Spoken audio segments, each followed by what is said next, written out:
All right, everybody.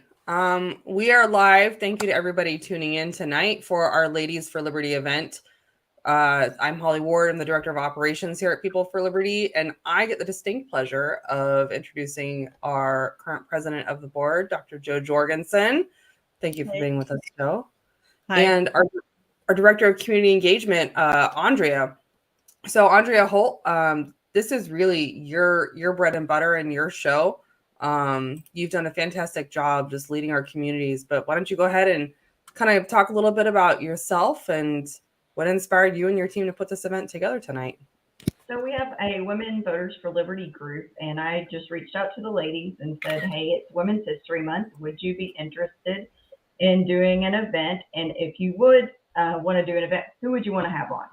And the ladies brainstormed and came up with this amazing list of women with help from Holly, yourself, and Dan Fishman. We pulled together everybody here, just thought leaders and activists and the liberty movement that we were just super excited to highlight. So that's where it all ended up coming together, so much so that we had more people wanting to join us in the end. So we are going maybe just a smidge over time, but we didn't want to take any time away from anyone here.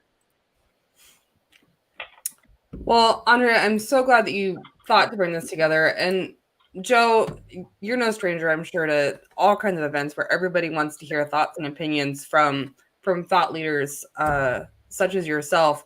What do you think makes Women's History Month different in the liberty world? Is there a difference?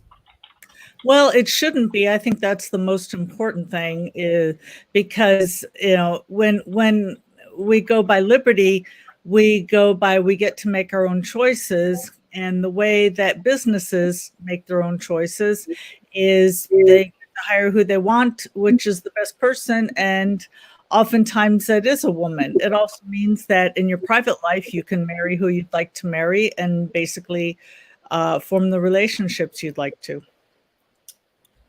I know I always walk this delicate balance of whenever I'm somewhere, people think it's because I'm a woman or I got there because I'm a woman. But then you have to, at the same time, say it's not. It's always a weird situation. I never know how to tackle Women's History Month in general. But I think my favorite part. Do you mind if I interrupt you, Holly? That's exactly one of the problems with, any kind of quota system, is then people think that you got it just because of the quota and you're not deserving. And then you're not treated, you're not taken as seriously, you're not treated the same. And if it was obvious that we were there because we worked there, that would be better all around. Well, I'm excited because tonight everyone that we have on our docket to speak is full of nothing but merits. When you look at the resumes and CVs of folks, it's absolutely insane. Andrea, who do we have coming up first tonight in conversation? So our first guest, we want to highlight the women in our Women Voters for Liberty group, the ones that pulled this together and made it a plan and got the people here. So if we could start bringing in some of our wonderful ladies, Tracy, Caitlin, Erica, and Bethany. We're going to jump off the screen. This is really an opportunity for you guys to shine. Oh. Okay. Oh, hi. All right.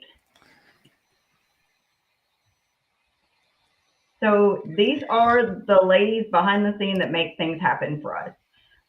They are community managers. They run multiple groups. Caitlin helps with our Latinos for Liberty, Erica with Republicans for Liberty, Bethany with Spiritualists for Liberty, and Tracy with military and 2A groups. So we'll start with Tracy. Tell us a little bit about yourself and about what you do for People for Liberty. Sure. Hi, guys. I'm Tracy. I'm a community manager here. And, I got added to a group, the Military Supporters for Liberty group. And all of a sudden, I was an admin because, you know what? It's a place where I have freedom to be myself. And as a woman veteran, I don't like to be micromanaged. I don't like that kind of things that certain groups to do. People for Liberty is not like that at all. they allow me to just be myself and spread liberty. And that's all I try to do. Sometimes it's serious conversations and sometimes it's a meme, but every time it's about liberty. And I love it. And I'm so excited for this event. We're so glad to have you as part of the team, Tracy. You're a rock star in those groups. People look for what you're saying, what you're doing, and I'm so glad you're here tonight.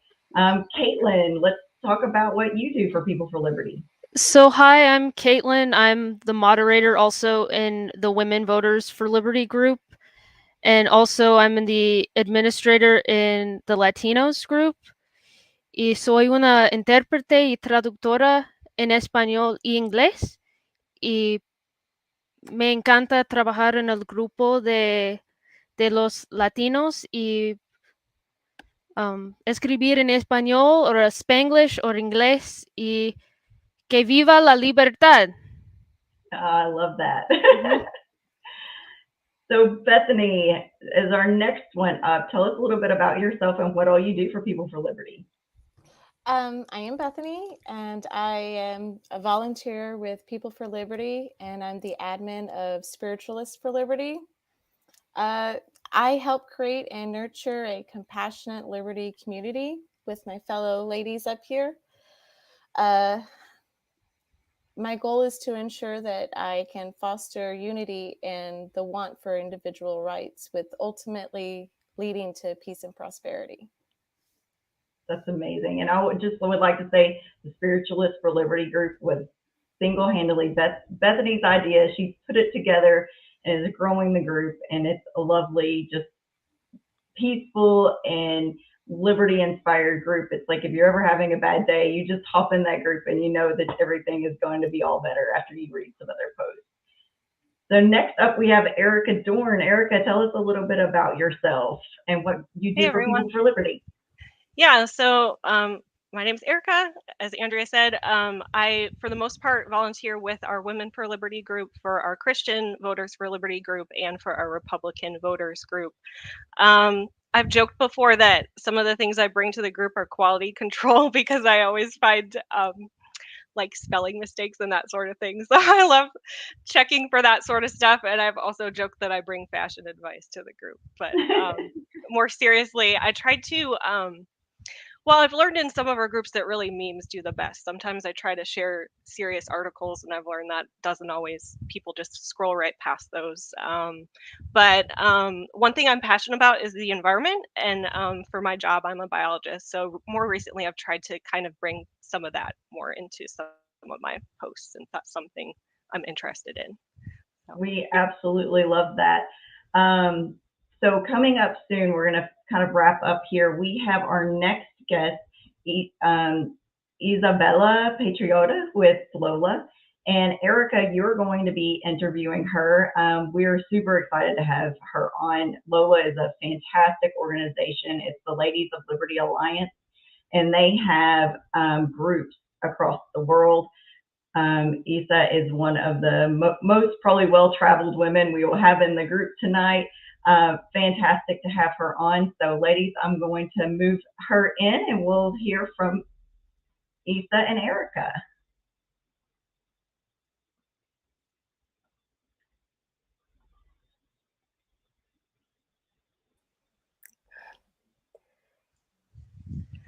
Hi, Hello, everyone. Hello, everyone. Hi, Erica. I love the highlight on me that I am the most traveled one here. What an accomplishment, huh? Well, getting to spread liberty around the globe, that is an accomplishment. Correct. For sure. So yeah, Izabela, I was wondering if you could tell me, because I'll be honest, before this broadcast, I think I had heard of LOLA, but I'm not all that familiar with you guys and what you do. So I was wondering first if you could just tell me more about the Ladies of Liberty Alliance, what your mission is, and what sort of projects you all work on.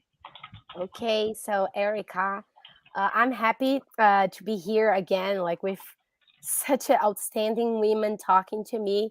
I love Jo. She's like my superhero. So this is amazing. So thank you again for inviting me. So LOLA, the Ladies of Liberty Alliance, is an organization whose mission is to address the shortage of women in the liberty movement. We know there isn't lots of women in politics. When we have them, they're not on our side. They're either, and especially on the left side or on the conservative side. And we're libertarians. So our mission is to address the shortage and bring more women to our side.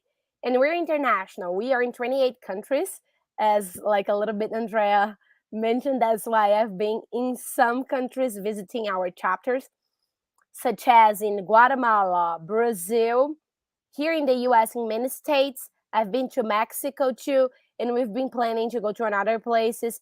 Like I tried to start a chapter in Europe, but Europeans, they're much more leaning to the social democracy side of the spectrum. So that's hard.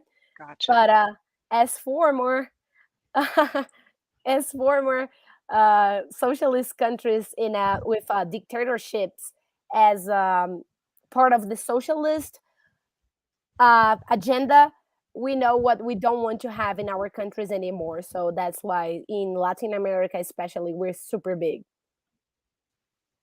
Awesome. So would you be able to tell me a little bit more about what your specific role is at LOLA? Yep, of course. I am the director of development with LOLA. So I pretty much beg for money with to people, but also I represent LOLA in events. So I am speaking on behalf of LOLA in many different events, and also I try to outreach. We are a small staff, so I try to bring more women to our organization. But I'm part of the leadership team in Brazil. It was how I started with LOLA. I was still living in Brazil in 2018, and I became a libertarian pretty much about 2015.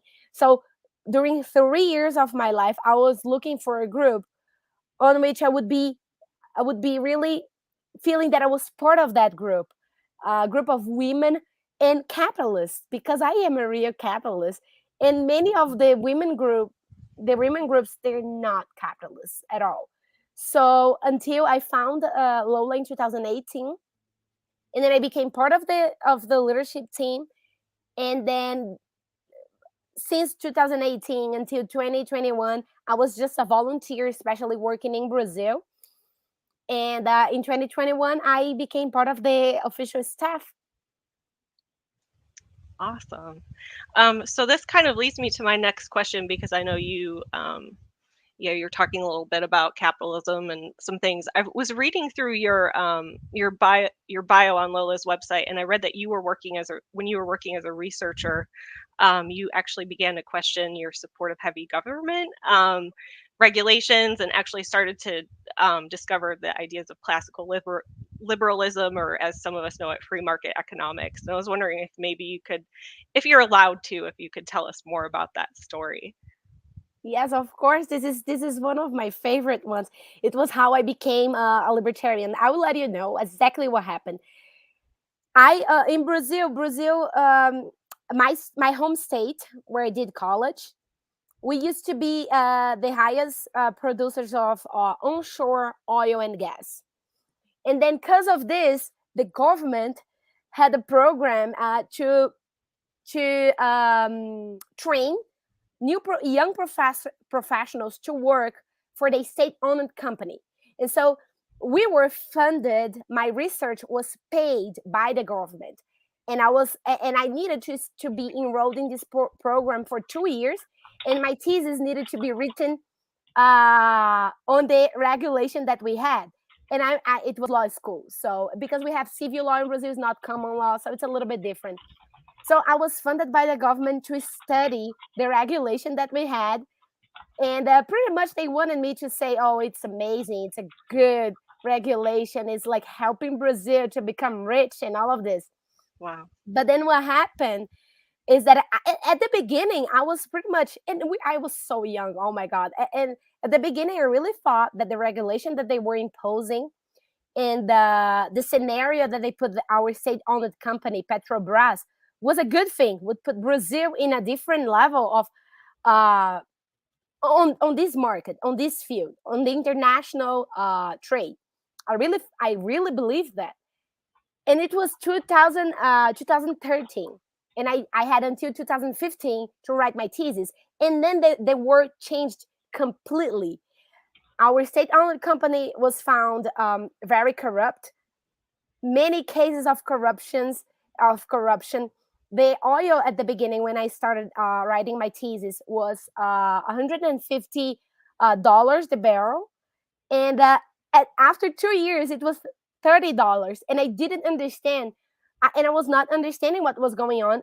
And then I decided to reach out to the only classic liberal professor in my campus, and then he was the one to tell me, please read these other authors, read these other things, and pretty much he introduced me to this world, to this new world.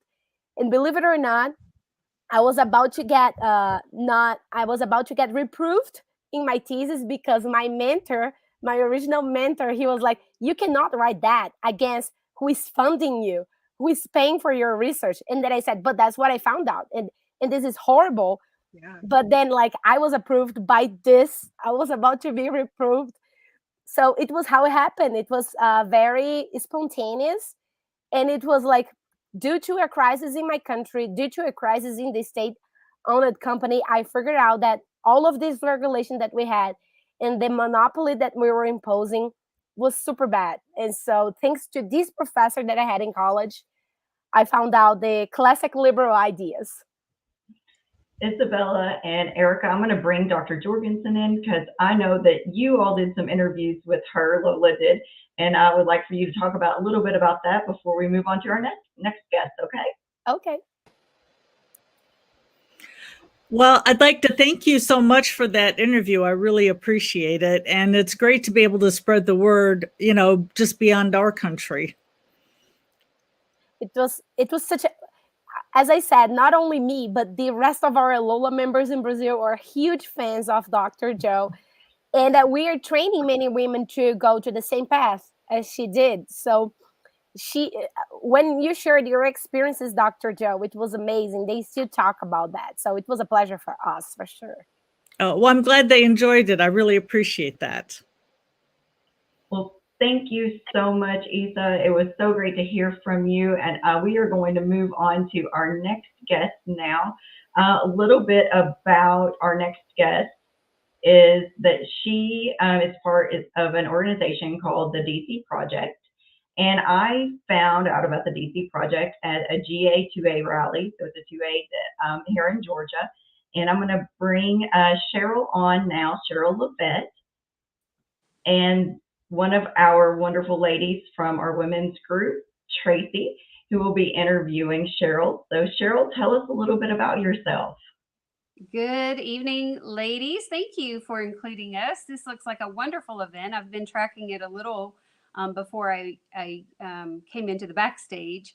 But I am Cheryl Lavette, the Georgia State Director for the DC Project. And DC Project was started a little while ago. The idea is we are a women's advocacy group in support of education instead of legislation in violence prevention and in firearms safety. We believe women's rights are gun rights. Women's gun rights are women's rights. We believe that we are our own first responder. And so we are trying to get that message out.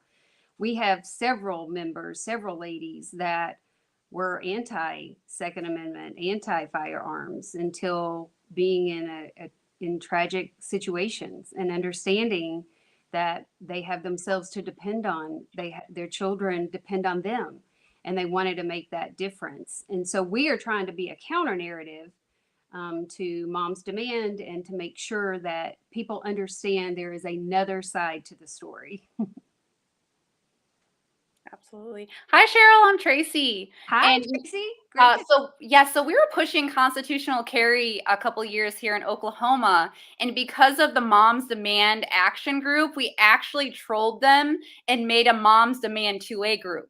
So it kind of worked out, and it's a small little grassroots, education here in Oklahoma, and it's basically for that reason because we have women trying to take away our rights. And I'm Right. not okay with that. And I'm so glad that Andrea found you, because I researched you and I researched the project, and I am so big on the Libertarian Party needs to stop debating and we need to start educating.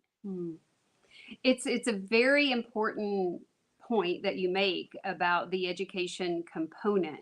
It is fascinating to me, fascinating the number of conversations I've had, and I think I probably can speak for several members on this, where we've presented ideas and thoughts, where there has been a lock solid idea that if you just take away a firearm, all the violence goes away. And I pose questions, for example, and this was even before anything to do with COVID. I had seen a documentary years ago, and I said, you know, if we're in a situation, even Hurricane Katrina, and you're in your home, and there's a situation that there's all kinds of violence going on, and you've got some serious situation coming down your street, do you want a firearm then? Or I mean, and literally the response is, I haven't thought of that. I don't think that can happen here. And so it was interesting to see the memes that went around after what we're witnessing in Europe, that the reason that, yes, you may need some high round capacity magazines is happening. It's on the news every night. There's a reason for that. And I think it hopefully is starting to get people to think and understand, because these ladies are moms. They want to protect their family. We just want to be able to defend ourselves. We know how long it can take for first responders to arrive. Do we want to outsource our safety of ourselves and our family and our friends to somebody else, when we can absolutely be our own first responder?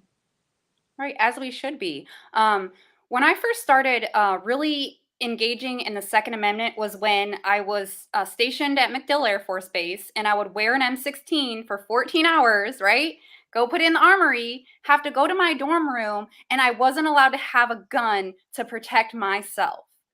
How like, I just don't understand the difference in, hey, you know, you can wear this weapon all day, but then you can't protect yourself. And so I started asking those questions. I'm like, you know, there's more violence happening in the dorm rooms than there is at the gate, yet women can't arm themselves, or men, in their dorm rooms. This is not okay. And that's still an issue on, federal installations, and it's really hard for the women on base. It really is.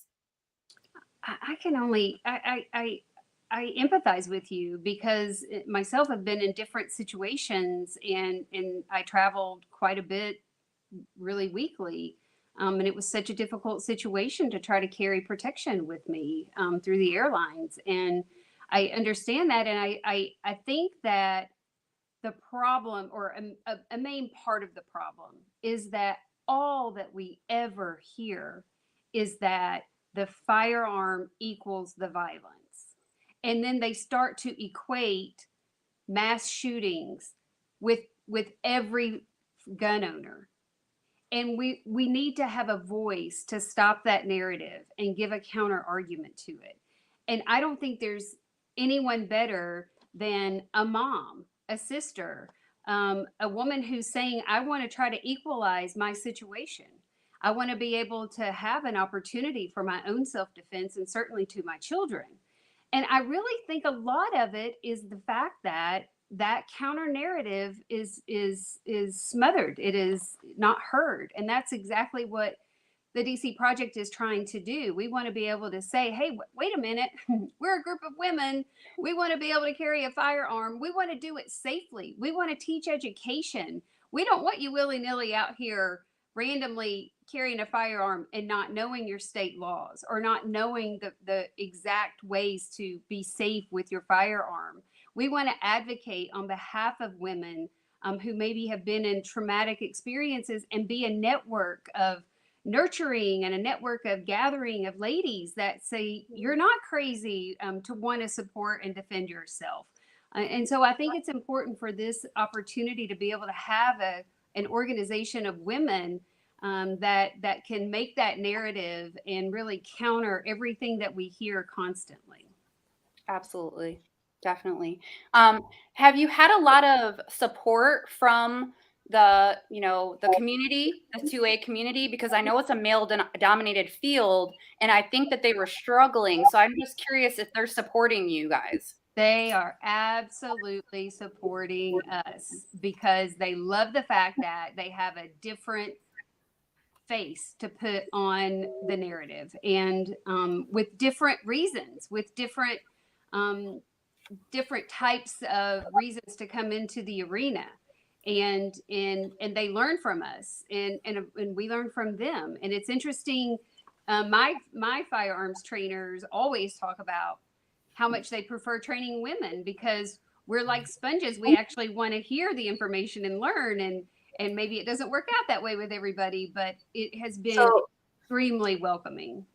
So Cheryl and Tracy, I wish we could talk about this forever. I'm a firearms user. I too have military experience, and I always get those looks when I go to the range. But yes, absolutely.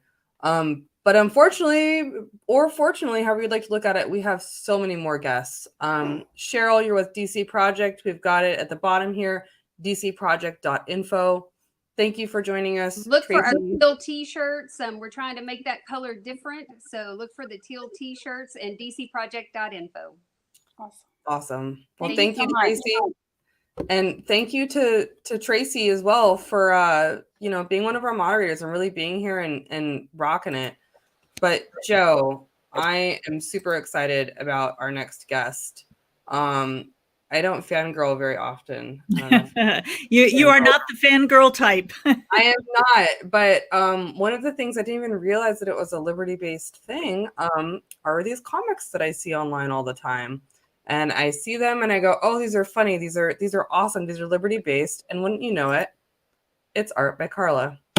So we have tonight Karla from Art by Karla. Linda, I see your comment. Guess what? We are going to be at Chronic Palooza, so we'll have some folks coming out there. We are pumped to see you there.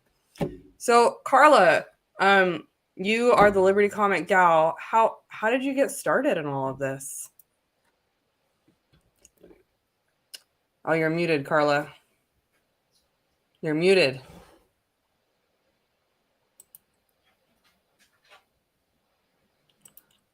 Can't hear you now. Oh, no. How typical of media, silencing women in the Liberty movement. No. Let her speak, huh?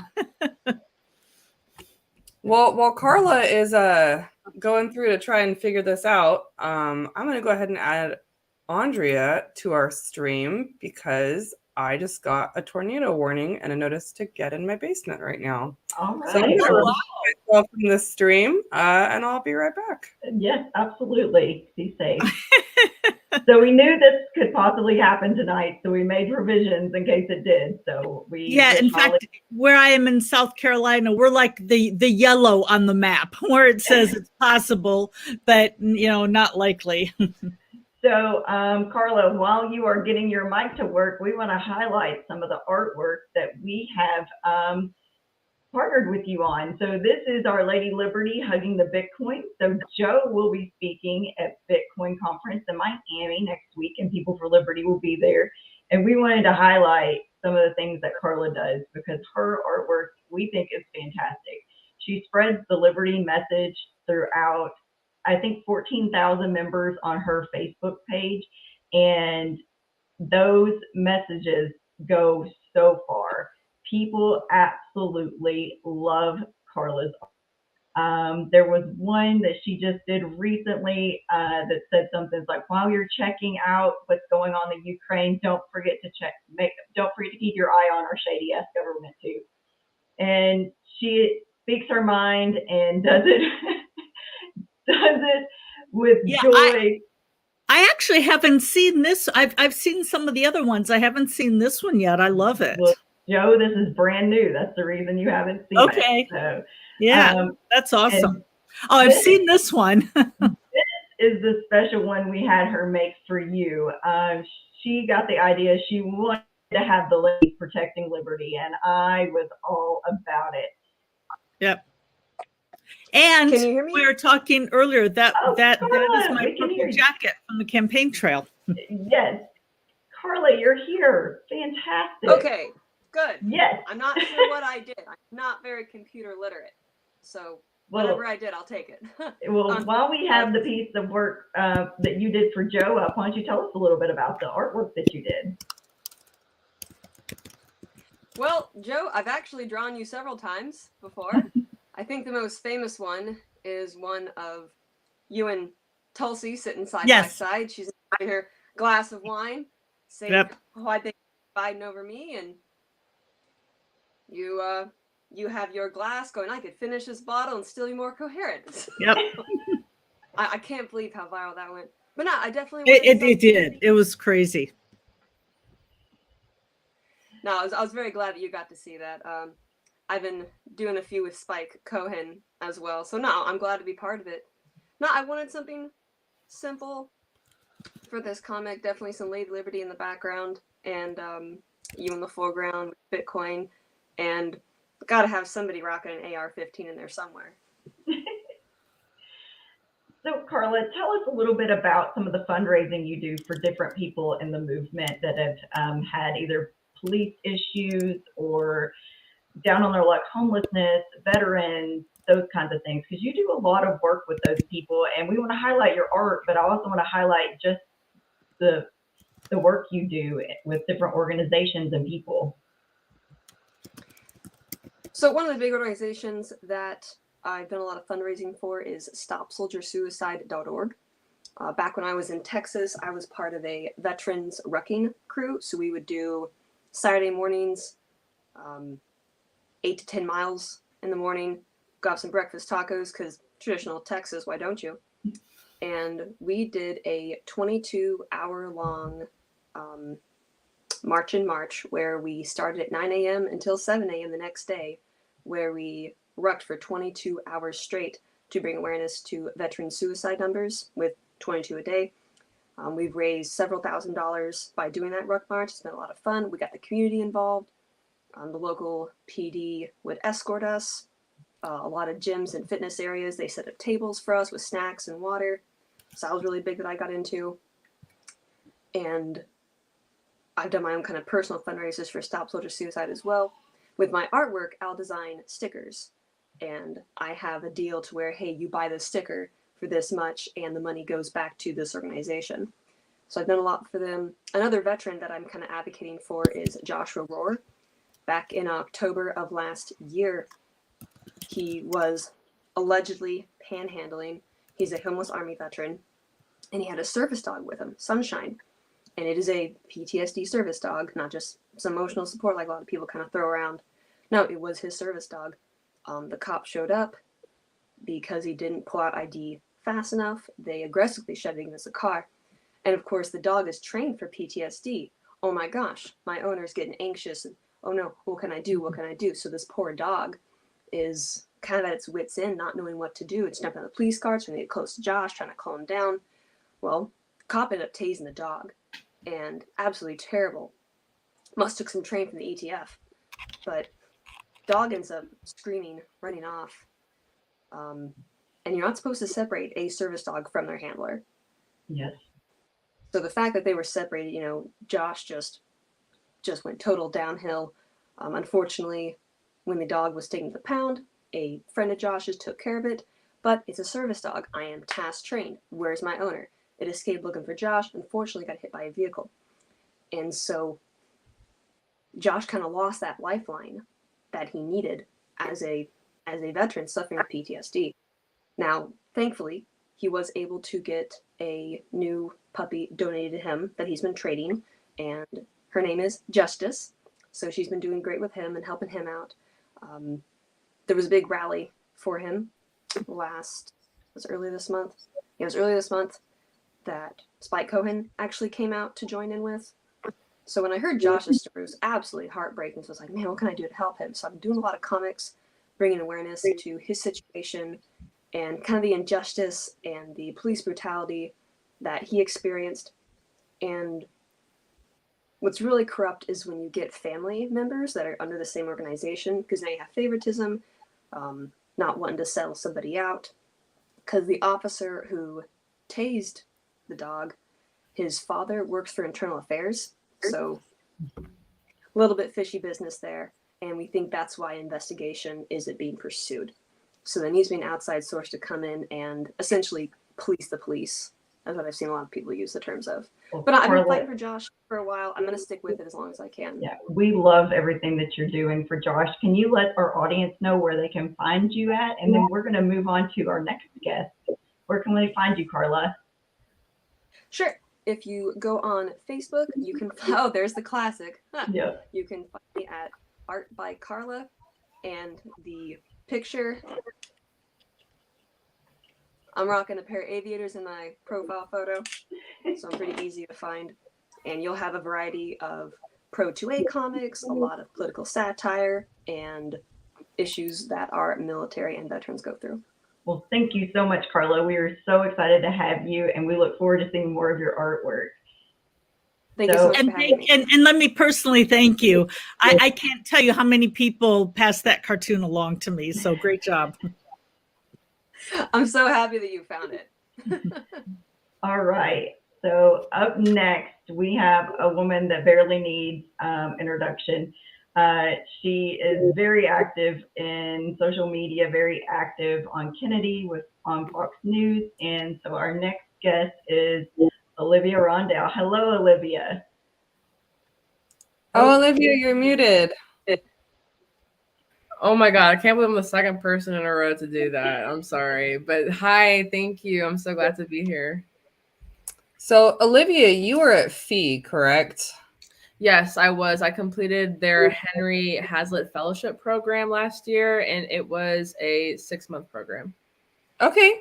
I didn't know you completed the program. Where are you now? Where have your feet taken you? Right now, I'm currently contributing to Tim Pool's website, timcast.com. That's the main place I contribute to, as well as the Daily Caller. I sometimes write op-eds and self-publish them. And also, I'm kicking off my own podcast now on my YouTube channel. Oh, that's fantastic. Let's put it up on the screen. Where can people find your YouTube information? My YouTube is just my name, Olivia Rondeau, OliviaRondeau.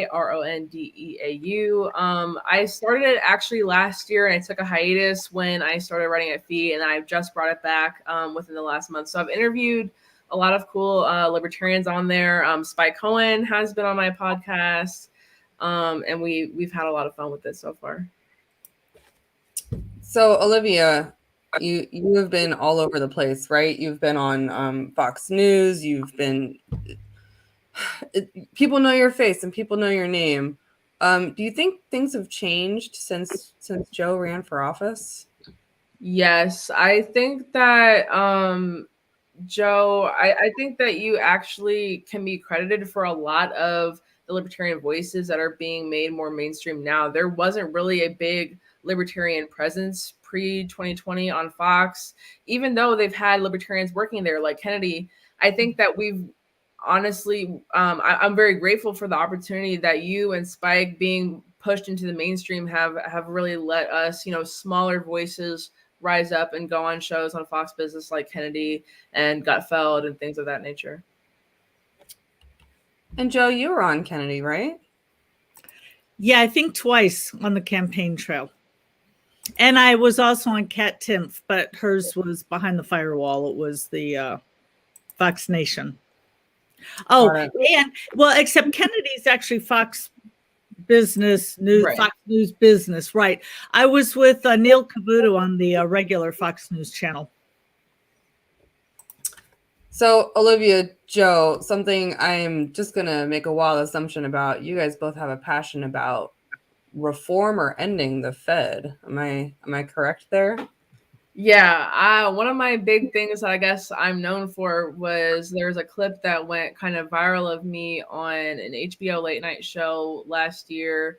I was on the pilot episode of Pause with Sam Jay, which is this comedian who wanted to launch this political talk show. In the first episode, she wanted a male and female Black independent or conservative or libertarian to kind of I guess, pitch the idea to the Black community that, hey, we don't all have to vote Democrat. And so on the show, when she asked me, what what makes you not a Democrat? Like what makes you an independent mind? What makes you more conservative? And I was like, well, I'm a capitalist, and I don't mean just, abolish welfare, like the lazy kind of capitalism. I mean, abolish the Federal Reserve. And that clip kind of got some attention on Twitter and stuff. And since then, I've been really, really outspoken about the Federal Reserve, how detrimental it's been, and how we can't continue to be complacent with it, and how it's really been ignored when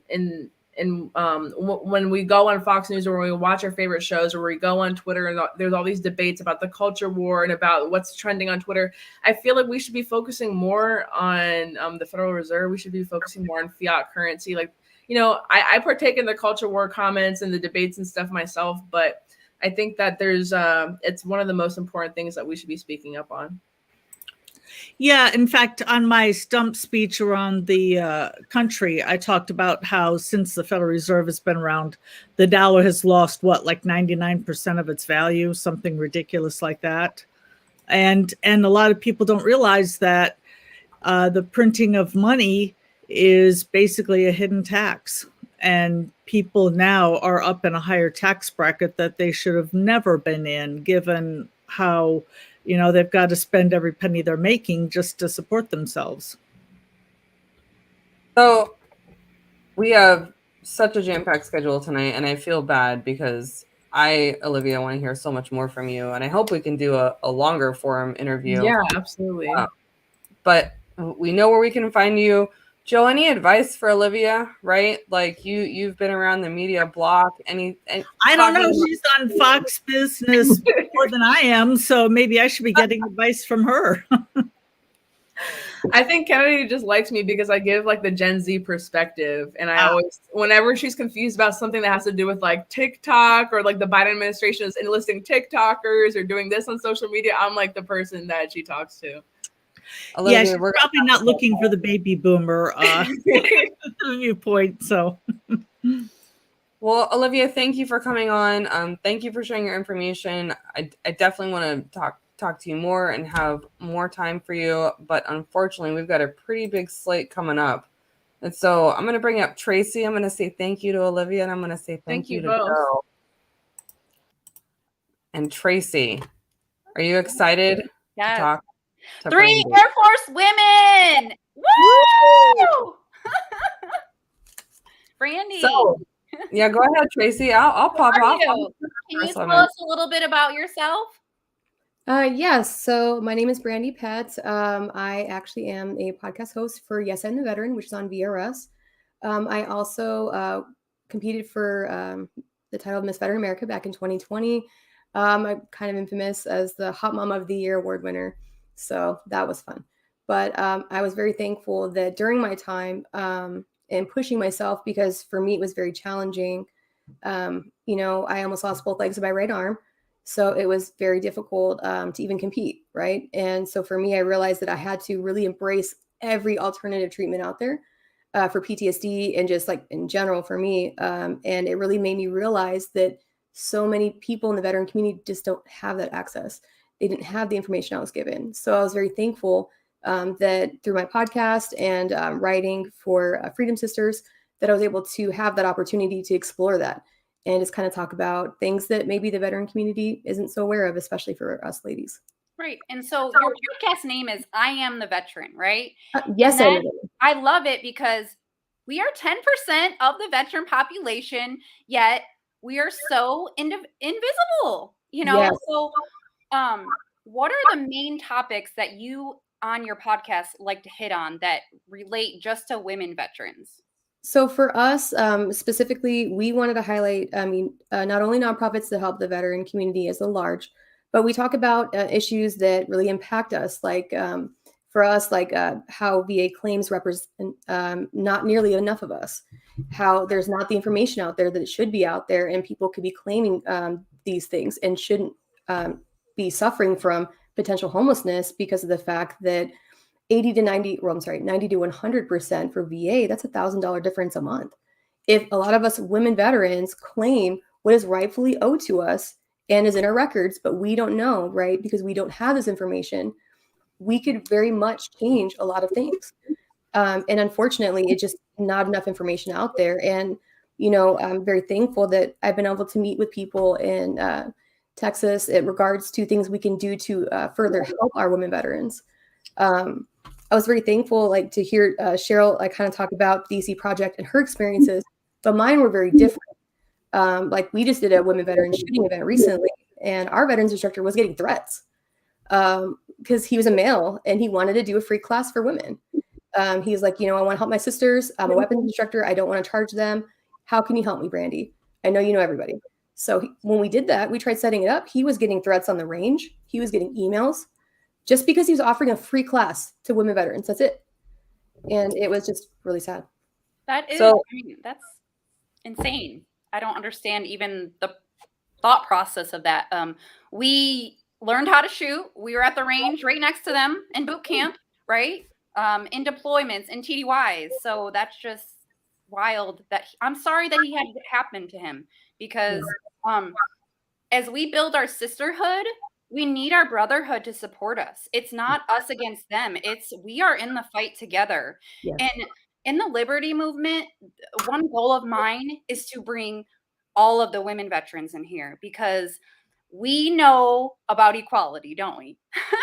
We're inequality. Yes. Yeah, real equality, not the government gives me this. No, it's I have to fight for everything right next to the person next to me just as hard, if not harder, right? What is hard? What are you talking about? You're right. You're right.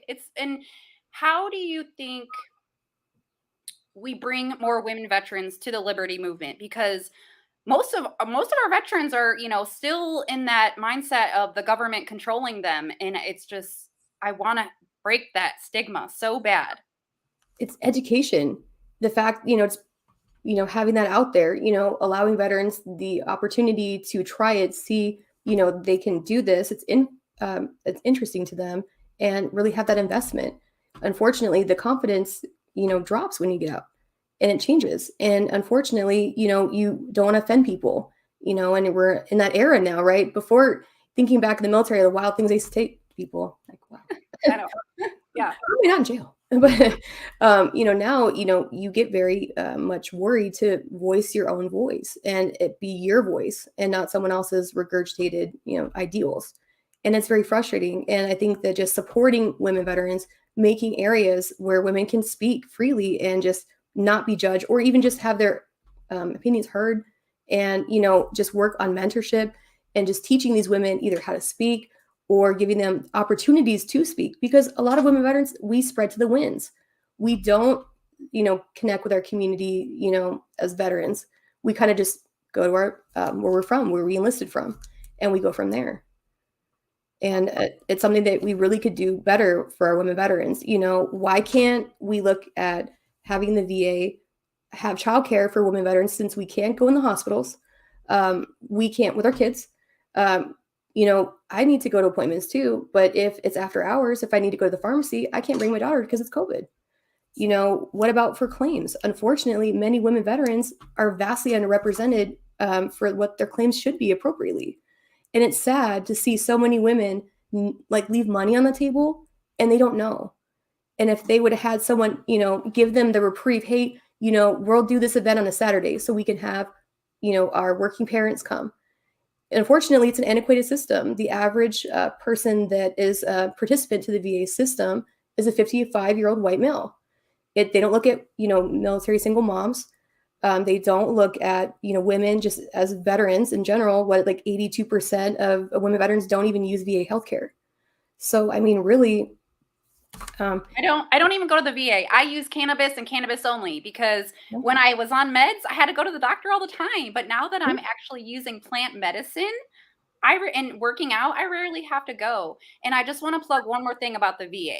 So when they think about PTSD and VA claims, they think about combat deployments. But the facts are there are more VA claims for military sexual trauma than there are combat PTSD. So when you think about a veteran with PTSD, you need to think about a women veteran with PTSD. Really quick, before you guys cut me, I appreciate any time you guys had me come on tonight. Thank you. I did want to mention really quickly our charity pre-sale we are doing with our podcast, Yes, I'm the Veteran podcast. with Operation Tattooing Freedom. We did reach out to a women veteran, combat veteran tattooist, Cecilia Marie, and she has Cecilia Marie Tattoos. She's a phenomenal tattooist, and what they do is they tattoo veterans with PTSD. We reach out, we told her our vision. She's in a museum. Her work is phenomenal, world class, as all the artists are.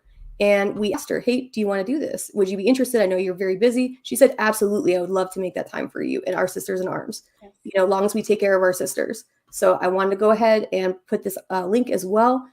All the proceeds do go to Operation Tattooing Freedom. It is a pre-sale for 3 weeks, and these were all hand done. And I hope you enjoy them as we enjoyed making them for our women in arms. Thank you so much, Brandi and Tracy, for coming on and telling us all about everything you're doing. So the Operation Tattoo Freedom is how you will find the work that Brandi is doing with that organization. So thank you, ladies. We really appreciate everything that you've done for us and during this interview. So we're going to move on next to someone who I recently got to meet in Georgia, although she is very well known throughout the Liberty movement. And I'm just so excited to be able to add Catherine Bernard to this list of amazing Liberty ladies. Thank you, Catherine, for joining us. Thank you so much for having me, Andrea. So, Catherine, for the guests that, or the viewers that know nothing about you, give us a little rundown about why you are so important to the Liberty movement. Well, we've heard from a lot of great women in the Liberty movement, and it's just so exciting to be a part of all of that, and especially to be on a podcast with Jo Jorgensen, who I had the honor of getting to introduce when she came to speak in Atlanta 2 years ago, which was a lot of fun. But I am a criminal defense lawyer. I'm from Virginia, but I live in Georgia. I became a public defender in 2009 and got a little radicalized. I saw what the government was doing to people. I understood what people meant when they said, we're the scariest words in the English language are we're from the government and we're here to help. So I got active with trials, trying a lot of cases. And then you think, well, if the laws are unjust, which it was pretty obvious that they were in the way they were being applied, I thought, well, better get involved in politics. So I ended up being a delegate for Ron Paul at the National Convention in 2012 in Tampa.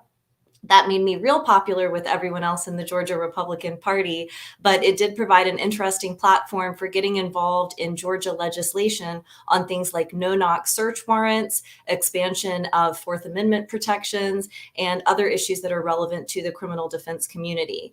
I've also gotten very active with jury nullification, or fully informing juries about their right, this is not, as the New York Times recently called it, a fringe or controversial idea, but it's core to the very idea of jury trials as a protection for our rights. The jury has the right to say, sure, we think you did it, but we don't think this should be against the law.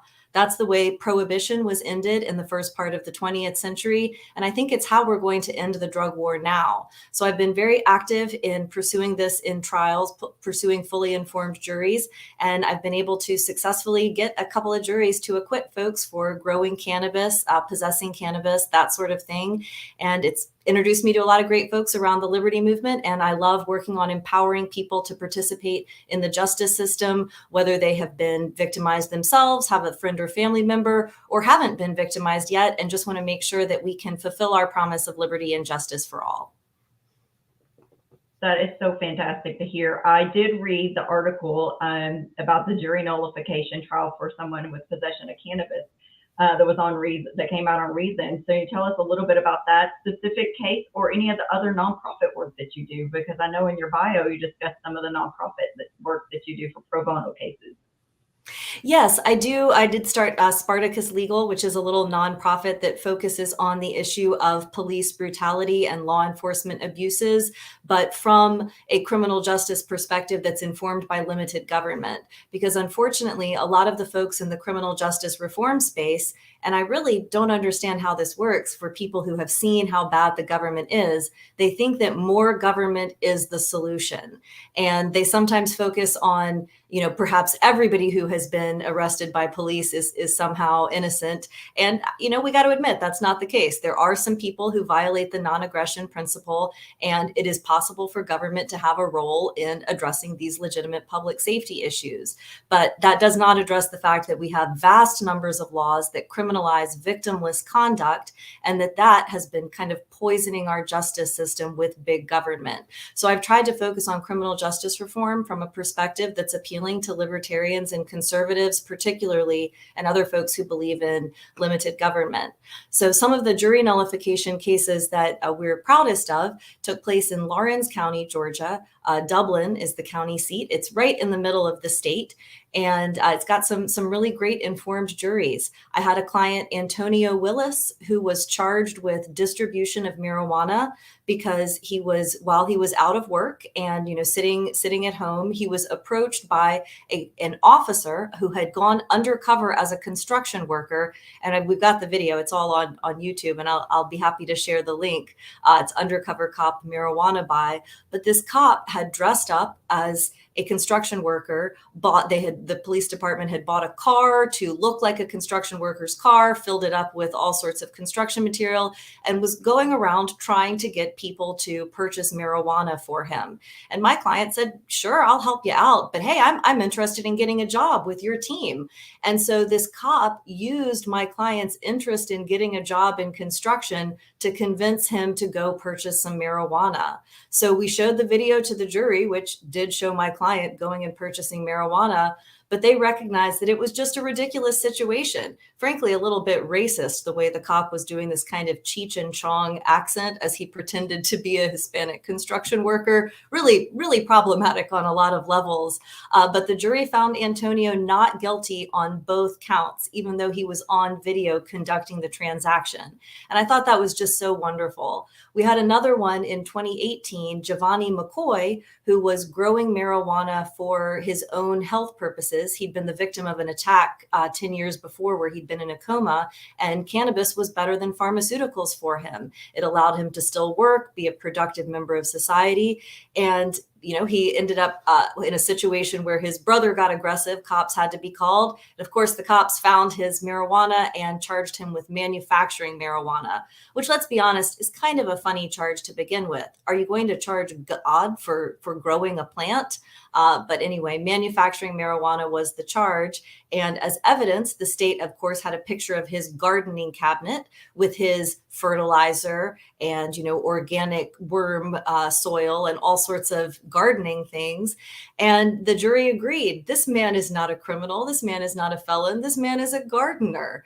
And so they found him not guilty on all counts, which was a really wonderful experience. So since then, it's been fantastic to see a lot of prosecutors dismissing cannabis cases entirely rather than dealing with fully informed juries. Although we do have one coming up in Georgia that Hannah Cox from Foundation for Economic Education wrote a great article about recently, the Barbieri case up in Bartow County. So that's scheduled to go to trial on May 9th. The prosecutor read Hannah's article and brought it up to me in court. It did not make him dismiss the case. It appears to have made him redouble his efforts. So please keep an eye on and send some good vibes to Georgia on May 9th for that trial, because we'll be standing up for some good people's liberty to, grow a little cannabis in their basement, just like some people might brew beer or grow plants or just anything else. They were growing that. They were providing it to medical patients. And in fact, that was how the cops even got to them in the first place. They sent a confidential informant out who said, "I need to get some marijuana for my mother who has cancer." And that's what convinced the Barbieris to distribute some of their product to him. So it'll be an interesting case, and we really appreciate the attention from Hannah and others. Hey, Joe, you're muted, but I know Joe's whole campaign was basically based on smaller government and getting everybody out of the way. So do you want to talk a little bit about that before we transition over to our next guest? Would you mind if I interject something? Catherine, I'd like to back up to what you said earlier, and I think this is very important, that you also point out that there is a need for law enforcement. Now, of course, we can get into a debate whether that should be run by the government or privately, but the point is so many times when people hear, the wild-eyed libertarians, and it's important, right now crime is at the top of the list, or near the top of the list anyway, for citizens. And many people don't feel safe in their large cities. And people need to feel safe and they need to feel secure if they're going to go along with a movement or vote for somebody. So I like the idea that you've got it balanced to where you're not forgetting the other side, because we're not going to get anywhere if we don't start a movement, and we need to be mainstream enough that we can bring along the soccer moms, that we can bring along the people who are cared about, who care about their everyday lives. That's such an important point, Joe. And that's one thing that I really saw as a public defender is, I've defended a range of people. I've defended people who are guilty, who, if I had been on the jury, I would have voted guilty as well, because they actually did commit a crime. But everybody, it deserves an honest defense, the chance to have their rights protected, because the state does get things wrong.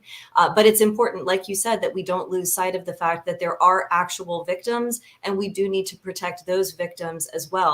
And that's what's so toxic about the drug war, is when you have so much law enforcement activity focused on peaceful people, it really reduces the credibility of the justice system, particularly in some of these over-policed neighborhoods where you've got kids growing up seeing stop and frisk on the street. And if you experience law enforcement as an occupying force, you're never going to trust them and feel like, if I get treated like a thug, I might as well be a thug. So I think the government folks, Yes, and being in the psychology field, I can wholeheartely agree to that. Also, on the campaign trail, I was criticized a few times by defending, not by defending, but the whole Jeffrey Epstein thing was going around, and Alan Dershowitz and all of that. And I said, you know what? It's fine with me if Alan Dershowitz is out there defending these horrible pedophiles, because we don't want to turn into a police state. We want to make the cops do their job in the sunlight the way they're supposed to, and not turn into a police state. Absolutely. I completely agree. And that's such an important balance to strike as we're looking to protect everyone's rights.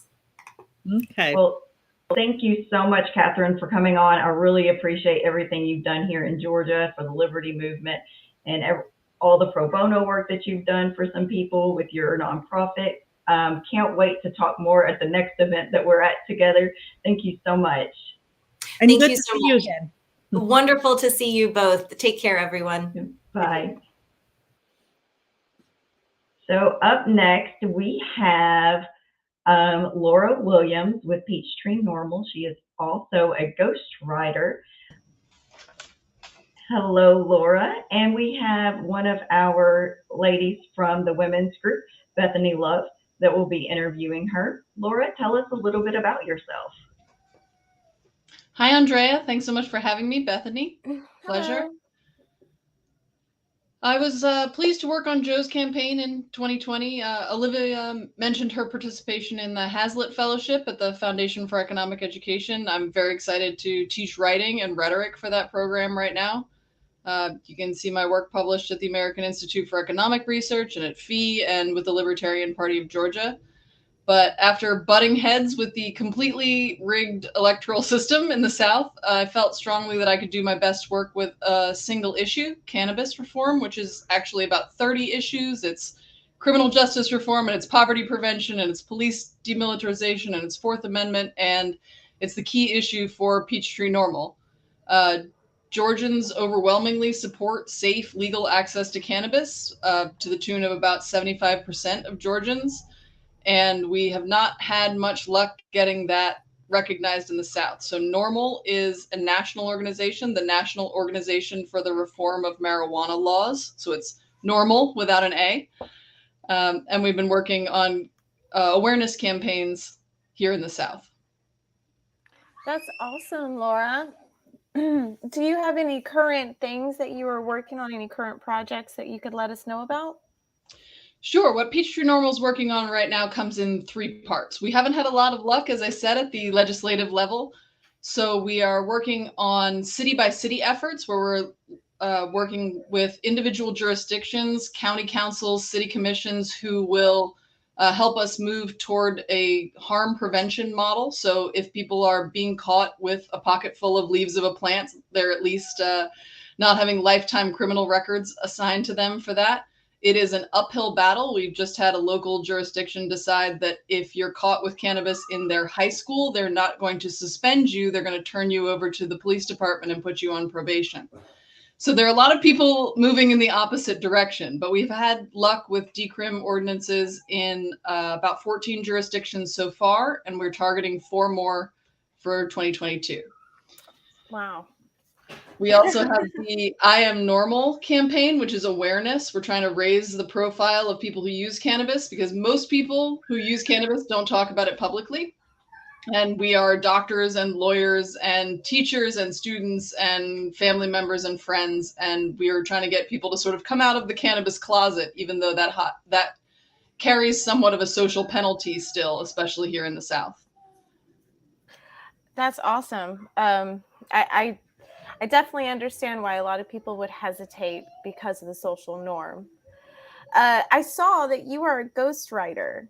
That's right. And on top of what you do with Peachtree and Norml, that absolutely fascinates me.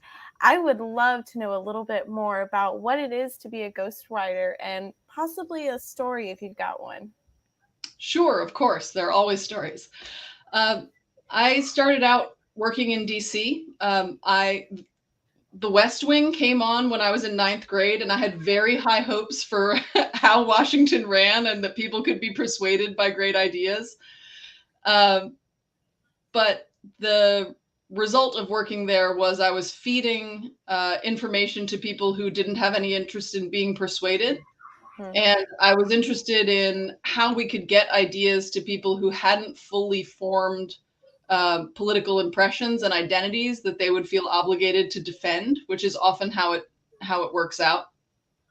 And one of the ways that I found to do that was to write for people who I disagreed with. And I was really interested in strengthening their arguments and poking holes in the arguments and pushing through my own hesitations, trying to prove arguments to myself in other people's voices. So I was also pleased to work on the campaign communications team for Joe, and it was incredibly rewarding to hear little snippets of 3 or 4 words at a time where I would go, "Oh, I wrote that one." So I've written things you've heard of for people you don't care about, and things you haven't heard for people you do. I'm right in that middle ground of importance nationally. Well, that's good. It's good to be well-rounded. Well, Laura, we really appreciate you coming and all the work that you're doing with Peachtree Norml and helping out people with their campaigns. Thank you so much for everything you do for us. And Bethany, thank you for the interview and all the work you do for People for Liberty. Up next, we have someone that most people have heard of that's in the Liberty movement. She is very active in many social spaces, and she is running for office in Miami. So we have Martha Bueno here with us to talk about her organization, the People for Cuba, and some of the different work that she's doing there in Miami. Hi, Martha. Tell us a little bit about yourself for the people that don't know you. Hi, Andrea. Hi, Caitlin. Thanks so much for having me on. So yes, my name is Martha Bueno, and I am running for Miami-Dade Commissioner in District 10. And beyond that, I have been, the best way to put it is smuggling drugs to Cuba. Just this past week, we got close to another 100 pounds into Cuba to help a patient with cystic fibrosis who needed machinery and some other stuff. So what we've been doing is sending medicine to Cuba because they absolutely need it, and doing so in a humanitarian way where people receive the medicine for free, and we have to smuggle it so that it goes around the government because the government will take all of that and keep it for themselves. Okay. All right, Martha. So that's fantastic. I know that I had the pleasure of meeting you at a Students for Liberty event in Nashville and got to help promote the People for Cuba organization, which was absolutely fantastic. So one of the things that you've really been pushing lately is cryptocurrency, Bitcoin, and making sure that you can get money to the people in Cuba. So do you want to tell us a little bit about that? Yeah, it might be a little nuanced, but there's a real big problem, and it's not just Cuba. It turns out it's most of the world that has this issue of lack of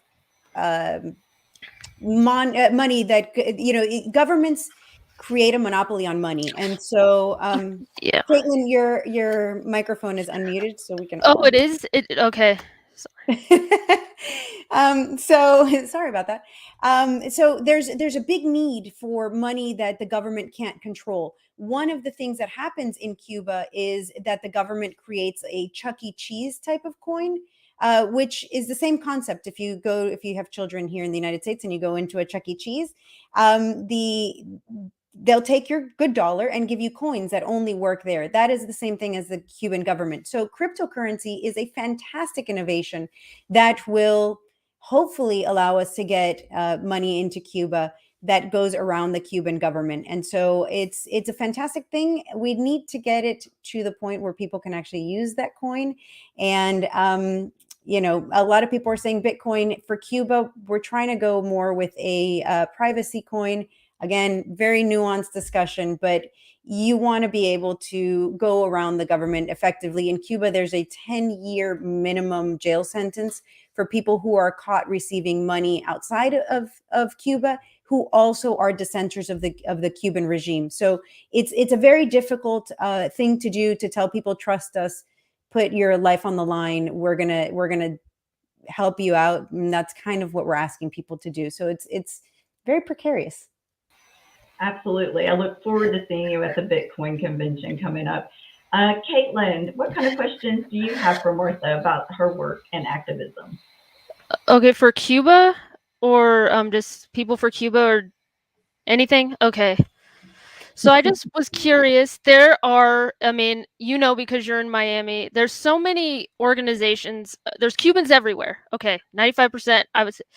And there's so many organizations that do like human rights awareness or just talk about what's going on.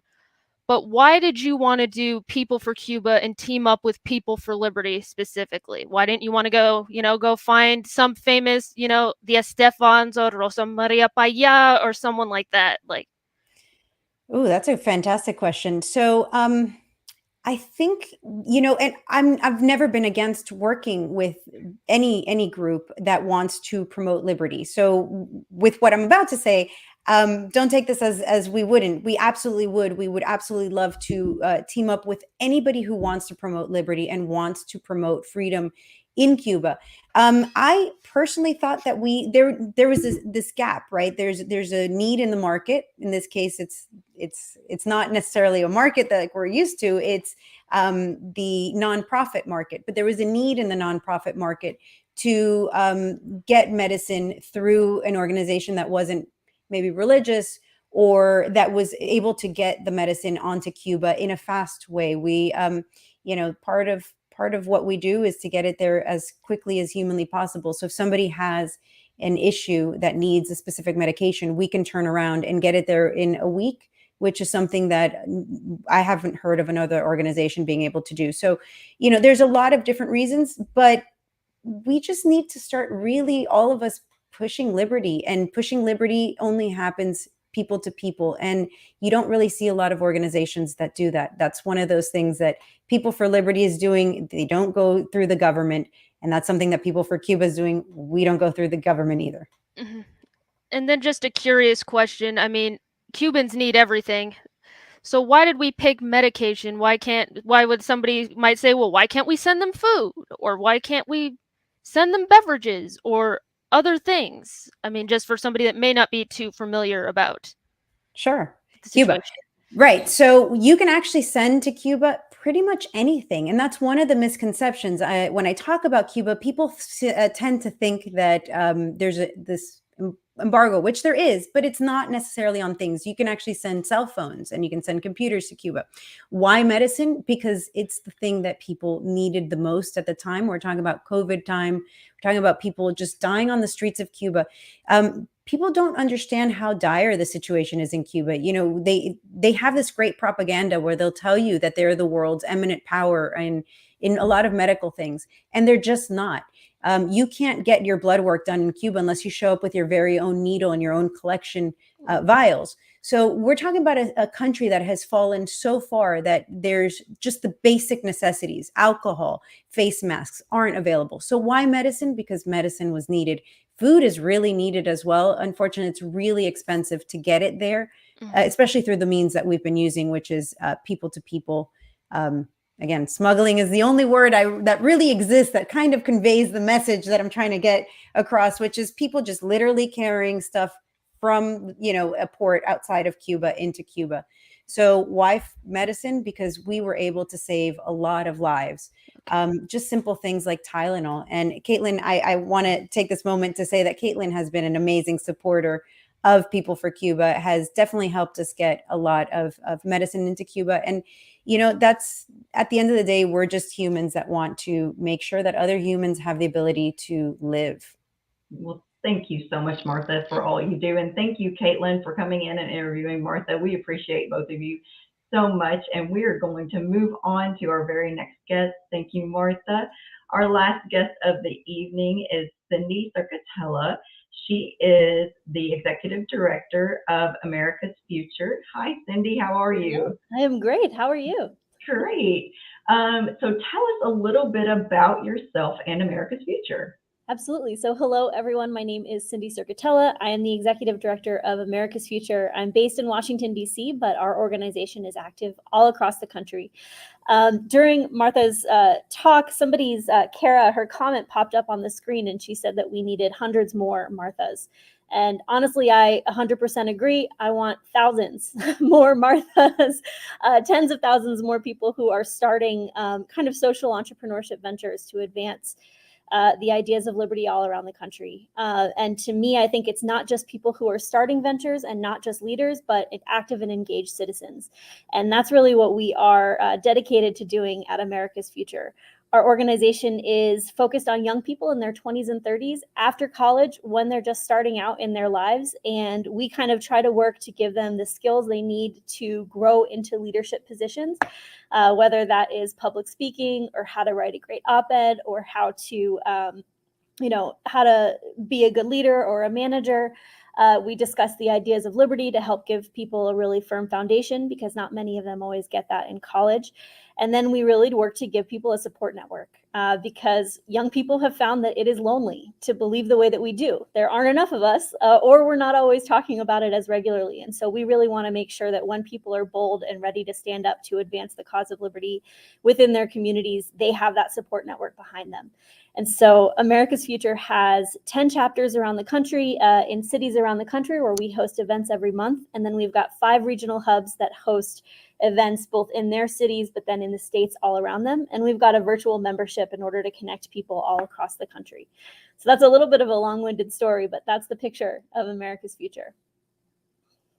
So, Cindy, I have to admit that I'm also on the DC Hub board of America's Future. And I think one of my favorite things about it is you guys, it's based on action. It's based on people actually getting together and connecting and being physically present. Yeah. And do you think, I don't see other groups that are really bringing people together, right? We do that here in People for Liberty and try to help everybody find things and connect the dots. But you've been at it a lot longer than we have. Do you have any insights in being like the Get People Together organization? Absolutely. Yeah. So I think that you're right. I think many organizations do amazing outreach programs and they have short-term opportunities. So like Olivia did the Hazlitt Fellowship, or you could do some sort of associate program or something like that. Those are short-term. And then you go off into the world and then what? What do you do? America's Future kind of tries to be sort of the lifeline all the time.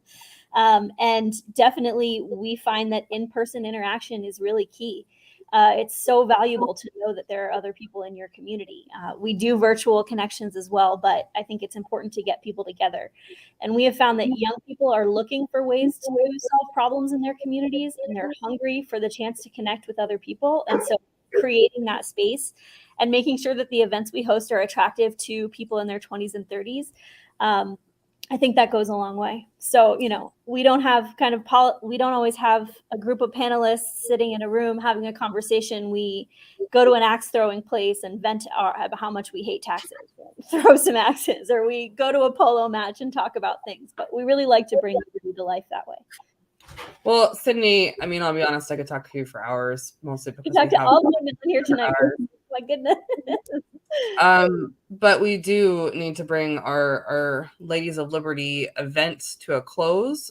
We've tried to highlight everybody that we able to connect with and bring everyone together and to the forefront of this conversation. But is there any last parting thoughts, or you want to share anything with America's Future before we have you go? Sure, absolutely. Well, first, I want to say thank you so much. This has been an amazing hour and a half. I have already listened to people that I want to follow up with and get to AF events. So if you are, I know it was amazing. So please visit our website, see where we have chapters, check out an event. We have them happening every day of the week practically, and consider joining us as members so that you can stay connected.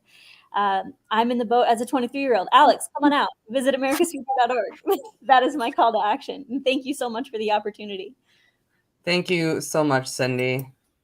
So, Andrea, Joe, I think one of my favorite things about People for Liberty and what I love explaining to folks is we're not here to take the stage, right? We're here to help build the stage and connect everybody in these individual liberty spheres.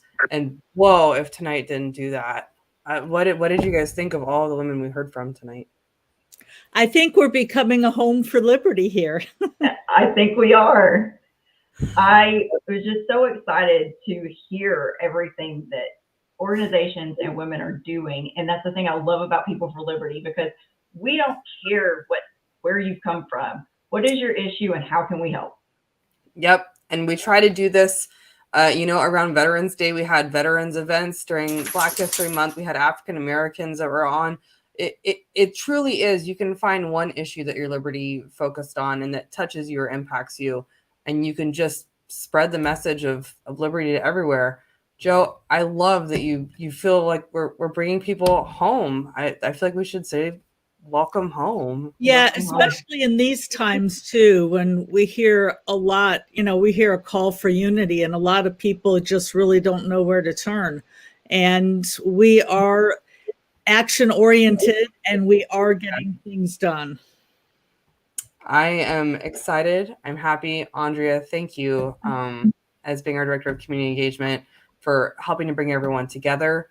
Joe, thank you for being here tonight. And I think we've covered it, ladies. I think this is great. I think so. Great.